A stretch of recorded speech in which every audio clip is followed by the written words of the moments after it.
एक मराठा लाख मराठा म्हणत मनोज जरांगे पाटील यांच्यासोबत मोठ्या प्रमाणात मराठा समाजाचे कार्यकर्ते मुंबईत धडकलेले आहेत आणि चौथा दिवस आज त्यांच्या उपोषणाचा आहे। या सगळ्या पार्श्वभूमीवरती जे लाखो मराठा समाजाचे बांधव मुंबईमध्ये दाखल झालेले आहेत त्यांच्या खाण्यापिण्याची कुठल्याही प्रकारे गैरसोय होऊ नये म्हणून कोल्हापुरातून आता मोठ्या प्रमाणात मदत जी आहे ती पाठवली जात आहे। मी कोल्हापुरातल्या एका सांस्कृतिक हॉलमध्ये उभा आहे आणि आपण ही सगळी मराठा समाजाची मंडळी आपण पाहतोय जे गेल्या अनेक दिवसांपासून अनेक वर्षांपासून मराठा समाजाचा जे आरक्षणाचा लढा आहे त्या लढ्यामध्ये सक्रिय सहभाग या सर्वांनीच घेतलेला आहे।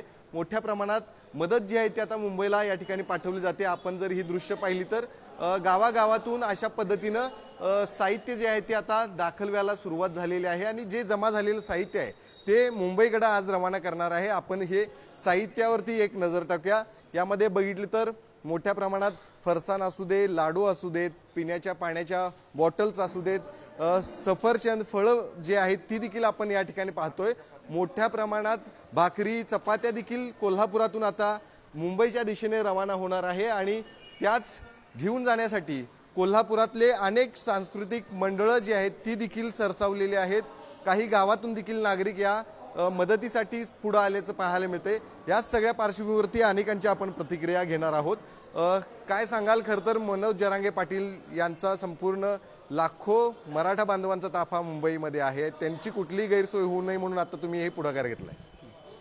तर मुंबईमध्ये आझाद मैदान येथे जे आपल्या सर्व मराठा समाजासाठी किंवा बांधवांच्यासाठी जो मनोज जरांगे पाटील यांनी जो आंदोलनाचा पवित्रा घेतलेला आहे तर त्याला पाठिंबा म्हणून आम्ही आमच्या कौलो गावामधून संपूर्ण गावामधून आम्ही प्रचार फेरी केली आणि सर्व लोकांची जागृती करून आज जवळजवळ आम्ही 12 क्विंटल तांदूळ या मनोज जरांगे यांच्या आंदोलनासाठी आपण इथे जमा करून आणलेले आहेत। काय सांगाल? खरं तर सर्वच मराठा बांधव असे सरसावतायत, पुढे येऊन मदत करतायत। तिकडं मात्र अनेकांचं खाणं पिणं आणि पाणी देखील बंद केलं अशा देखील बातम्या समोर आल्या होत्या, मात्र तुम्ही आता सगळी पुढाकार अशा प्रकारच्या बातम्या समोर आल्यामुळेच सर्वच स्तरातील मराठा समाज जे काही आंदोलक आहेत त्यांच्या मदतीसाठी पुढे सरसावले आहेत। आम्ही देखील कौलो या माध्यमातून आमच्या गावाच्या माध्यमातून काल आम्ही त्या आंदोलनाला पाठिंबा म्हणून मनोज जरांगे दादांना पाठिंबा म्हणून आम्ही एक फेरी काढली गावामधून आणि त्यामध्ये आवाहन करण्यात आलं आणि त्यातून आज आम्ही जवळजवळ 12 क्विंटल तांदूळ या ठिकाणी त्या आंदोलकांना पाठवण्यासाठी या सांस्कृतिक हॉलमध्ये आम्ही जमा करत आहोत। नक्कीच या ठिकाणी महिला देखील आलेल्या आहेत। तुम्ही देखील ही छोटीशी मदत का होईना त्या ठिकाणी जरांगेंना पाठवतात, त्या मराठा समाजातील लोकांना पाठवतात, काय नेमक्या भावनात आहे? काय नाही, आरक्षण मिळावं आणि त्या सरकारनं तिथं पाणी वॉशरूम वगैरे सगळं बंद केले, हॉटेल बंद केलेले आहेत। तर मराठा बांधवांना आमच्या तिथं सर्व काही म्हणजे खायला प्यायला पण काही नाही आहे म्हणून आम्ही सर्व मराठा एकवटलोय आणि सर्व आम्ही इकडून त्यांना फ्रूट्स म्हणा अन्नधान्य सगळं आम्ही काही त्यांना इकडून पाठवत आहे। तुम्ही कोल्हापुरातल्या अनेक मंडळांमध्ये काल पाहायला मिळत होता, अनेकांकडून मदत देखील आता मंडळांकडून यायला सुरुवात झालेली आहे, तुम्ही देखील आता मदत घेऊन आला, काय सांगा? आपल्या मराठा सेवा संघाच्या वर्धापनाचे औचित्य साधून आम्ही 2 दिवसापूर्वी सकल मराठा समाजवर कोल्हापुरातील सगळ्या मराठा संघटना यांची आम्ही एक मीटिंग घेतली। त्यात आम्ही आव्हान केलं आपल्या मराठा बांधवांची मुंबईमध्ये तारांबळ उडवलेल्या शासनाने ते औचित्य साधून कोल्हापुरातील तरुण मंडळे व तालीम संस्था व आमच्या पदाधिकाऱ्यांनी जवळजवळ 500 किलो आपले सफरचंद आणलेले आहेत। 10 ते 20 हजार पाण्याच्या बॉटल आहेत। फरसाणा म्हणला तर जवळजवळ 250 ते 300 फरसाणा, पावसाची कोंड्या असल्यामुळे रेनकोट आपण 500 अवेलेबल केलेले आहेत। परत राजगिऱ्याचे लाडू असून द्यात।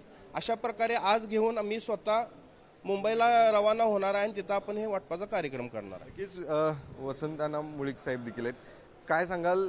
ही मोठ्या प्रमाणात मदत जी आहे ती आता त्या ठिकाणी पाठवली जात आहे, त्या सरकार देखील कुठल्याही पद्धतीनं पुढे येऊन त्या चर्चा करायला आता तयार नाही आहे आणि या संदर्भातलं कुठली बातमी आता पॉझिटिव्ह त्या ठिकाणी समोर येताना दिसत नाही। तुम्ही आता कशा प्रकारे ही मदत आता पोहोचवताय आणि काय मागणी या सगळ्या मदतीच्या माध्यमातून सरकारला करते? ह्या प्रशासनानं आणि राज्य सरकारनं मराठा समाजाच्या ज्या आंदोलकांची कोंडी केली त्याबद्दल आम्ही त्यांचं अभिनंदन अशासाठी करतोय कारण मराठे 24 तास घोड्यावर राहून कुठलीही रसद नसताना, कुठलीही खाद्य नसताना अशी लढाई केलेली आहे.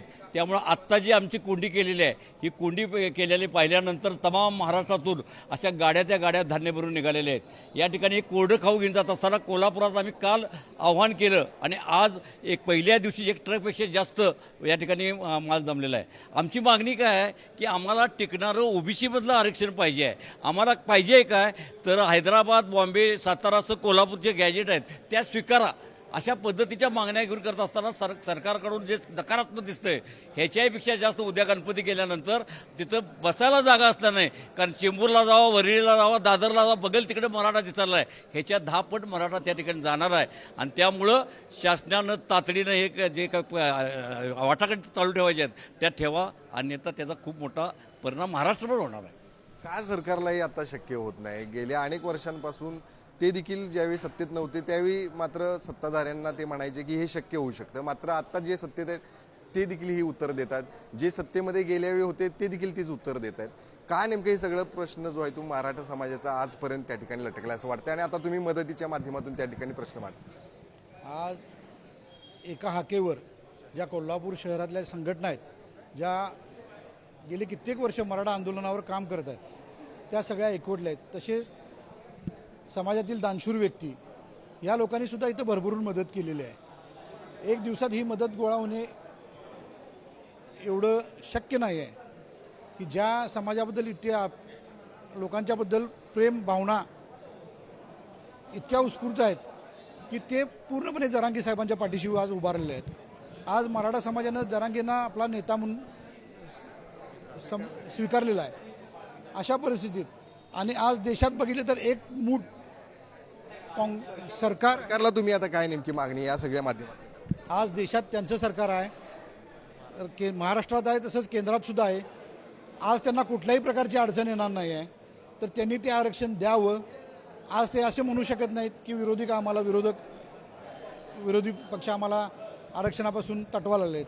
आज फडणवीस साहेबांच्या हातात हा आरक्षणाची कळी आहे, ती त्यांनी कळी फुलवावी आणि मराठा समाजाच्या तोंडावर हास्य फुलवावं, हीच एक मराठा तरुणांची भावना आहे. यांना जो विचारला प्रश्न तोच मी पुन्हा एकदा विचारेल. जे सरकार आता सत्तेत आहे, जे सरकार सत्तेत यापूर्वी होतं, सर्वांकडून एकच त्या ठिकाणी उत्तर येतं. सत्ता बदलल्यानंतर प्रत्येकाची शब्द बदलतात, प्रत्येकाची उत्तरं बदलत असतात. आता या सगळ्यांना तुम्ही कसं उत्तर देताय? ही सगळे मराठा बांधव आता तुम्ही मदत घेऊन आता मुंबईकडे चालताय. सत्ताधारी असू देत अगर विरोधक असू देत, यांना मराठ्यांची पोरं पक्षाचा कार्यकर्ता म्हणून पाहिजे आहे. पण मराठ्यांची पोरं शिक्षणासाठी, स्वतःच्या आरक्षणासाठी, हक्कासाठी रस्त्यावर आल्यानंतर हे मात्र ह्या पोरांच्याकडं, ह्या मराठा समाजाकडे जाणीवपूर्वक दोघं मिळून दुर्लक्ष करत आहेत, दोघं मिळून राजकारण करत आहेत. त्यामुळे सत्ताधाऱ्यांच्यावरचा आता आमचा विश्वास उडालेला आहे. यामागचं कारणसुद्धा नेटकं आहे. या मराठ्यांनी ज्यावेळेला हातात नांगर घेतला त्यावेळेला बळीराजा झाला. या मराठ्यांनी ज्यावेळेला हातात तलवार घेतली त्यावेळेला मराठ्यांनी शिवाजीराजा घडवला. आणि या मराठ्यांच्या हातात जर लेखणी आलं, शिक्षण आली, आरक्षण आलं तर हे मराठे देशावर राज्य करतील, दिल्लीवर राज्य करतील. हा धोका या सत्ताधाऱ्यांना वाटतो. त्यामुळे मराठ्यांचा वापर फक्त पक्षाचा कार्यकर्ता म्हणून करण्याचा त्यांचं हे धोरण आहे. आणि आता हे सगळं मात्र हे मोडीत निघणार आहे. आता ह्यापूर्वीच्या आंदोलनाला, मोर्चाला नेतृत्व नव्हतं, त्यामुळे त्याला कष्ट झूल दिली जायची. आता नेतृत्व मनोज जरांगे पाटलांच्या नावानं खमकं नेतृत्व आहे आणि सत्ताधाऱ्यांच्या पायाखालचे वाळू सरकलेले आहे. त्यामुळे आरक्षण घेतल्याशिवाय मराठे मुंबईतनं मागं सरकणार नाहीत. शेवटचाच प्रश्न तुम्हाला, काय नेमकी आता मागणी या सगळ्याच्या माध्यमातून? नाही, मला मुंबईला मी जाऊन आलो, ती माहिती द्यायची. मी शंकर गणपतराव शेळके, मराठा महासंघाचे जिल्हा उपाध्यक्ष, मुळीक साहेबांच्या अध्यक्षतेखाली गेली 20 वर्षे मराठा महासंघाचे कार्यकर्ते. दरांगे साहेब येणार म्हणून मी आता मुंबईला जाऊन आलो. 4 दिवस मुंबईमध्ये परिस्थिती बघितली. 1,00,000-1.5 लाख गाड्या येतात. मी डोळ्यानं पाहिलं. कुणाला जेवायला मिळालं, कुणाला खायला मिळालं, सगळ्या अशा गाड्या वडील लागल्या. मी सगळं बघून आलो. अतोनात त्या माणसामुळे, अतोनात लोकांचं हे झालेलं आहे मराठा महासंघ.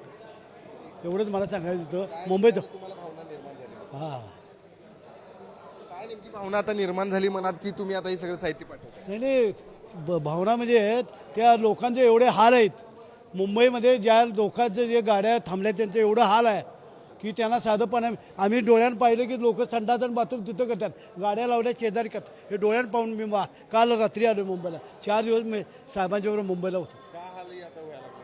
आता काय व्हायला, आता या तुमचं हे आहे ना काय भाजपचं हे आहे ना, कुणाची आता हे आहे सत्ता आहे. आजपर्यंत अनेकांची सत्ता होती, कोणालाही ते जमलेलं नाही आजपर्यंत आरक्षणासाठी. आता हा मग नेमकं याला दोषी कोण आहे? त्याला हे तुमचे राजकारणाची जे माणसं आहेत, आता कोण नवीन राज्य काय आलेली, आता लोकांना समजेल ना, आता या दरिंद्र साहेबामुळं लोकांना समजेल ना काय परिस्थिती आहे काय नाही, लोकांचे काय हाल आहेत. मी डोळ्यानं मुंबईत बघून आलो, काल रात्री आलो, 4 दिवस मुंबईत होतो म्हणून सांगा. दिलीप देसाई आहेत जे सातत्याने या मराठा आरक्षणासंदर्भात तुम्ही आवाज उठवत आलेला आहात. आता अनेकांच्या आम्ही प्रतिक्रिया घेतल्या, ते पडद्यामागे नेहमीच पाहायला मिळत असतात. आता मोठ्या प्रमाणात मदत गोळा व्हायला लागलेली आहे. कशी तुम्ही मदत आता ती पाठवणार आहे आणि या मदतीच्या माध्यमातून सरकारला आता तुमच्या कोल्हापुरातून काय इशारा असणार? या सरकारला एकच इशारा असणार आहे की कोल्हापूर किंवा पश्चिम महाराष्ट्र यामधले अजून लोक बाहेर पडलेली नाहीत. ही आज जी मुंबईमध्ये लोक आहेत ही सगळी मराठवाड्यातली आहेत.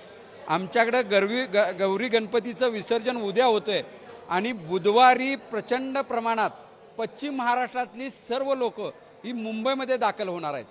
ज्यांनी कोणी या मराठा समाजाचा छळ केला, त्यांना पाण्यापासून रोखलं, अन्नापासून रोखलं, ते अन्न संपूर्ण आमच्या हा पश्चिम महाराष्ट्र उद्या ट्रक भरून सगळं घेऊन चाललेलं आहे. त्यामुळं खाण्यापिण्याची काही काळजी करायची नाही. त्यामुळं आता जेवढे लोक मुंबईत त्याच्यापेक्षा डबल लोक ही मुंबईमध्ये असणार आहेत. सरकारनं याचं गांभीर्यानं दखल घ्यावी, अन्यथा मुंबापुरी ही काय होणार हे तुम्ही आमच्या कोल्हापूरकरांना शिका. काय इशारा तुम्ही देखील काय इशारा आता शेवटचा देते, कारण ही मदत आता मोठ्या प्रमाणात चालली, तिकडे मराठा समाज मोठ्या प्रमाणात आहे. हा इशारा आता माघार नाही आहे. त्यासाठी आता लागणार आता जे काही साहित्य खाण्याचं वगैरे जे चाललेलं आहे ते पण हसत असतील की बाबा वाळलं खाद्य आले, हे आले ते आले. आम्ही इथं कोल्हापुरातून ताजं अन्न शिजून तिथं घालण्यासाठी मोठं एक सेंट्रलाइज किचन टाकतोय कोल्हापूरच्या माध्यमातून. आणि मग आम्ही शेवटपर्यंत मग किती दिवस लागू देत त्या हिशोबाने आमचा हे प्रयत्न आम्ही सज्ज आहोत त्यासाठी. खरं तर आम्ही सगळे सज्ज आहोत असं म्हणत हे सगळं साहित्य मुंबईच्या दिशेने आता रवाना झालेलं आहे. अगदी लोणच्यांपासून सफरचंद असू देत, राजगिऱ्याचे लाडू असू देत, फरसाण असू दे, पाण्याच्या बॉटल्स, मोठ्या प्रमाणात धान्य, तांदूळ, हे सगळं साहित्य जे आहे ते आता मुंबईच्या दिशेने रवाना होतंय. कुठल्याही पद्धतीनं मराठा समाजाचा जो लढा आहे तो कमी पडू देऊ नका, तो लढा तशाच पद्धतीनं तेवत ठेवा. आम्ही सर्वजण तुमच्या पाठीशी आहे असा संदेश देणारं कोल्हापुरातून मराठा समाज आज मुंबईच्या दिशेने रवाना होतोय. वेळ पडल्यास यापेक्षाही मोठ्या प्रमाणात लढा देण्यासाठी कोल्हापूरकर त्या ठिकाणी हजर होतील असा देखील इशारा या ठिकाणी दिला आहे. त्यामुळे सरकारने या सगळ्यातून आता लवकरात लवकर मार्ग काढावा अशीच मागणी मराठा समाजाकडून कोल्हापुरात होते. कॅमेरामॅन ओंकार वळवडेसह शेखर पाटील, पुढारी न्यूज, कोल्हापूर.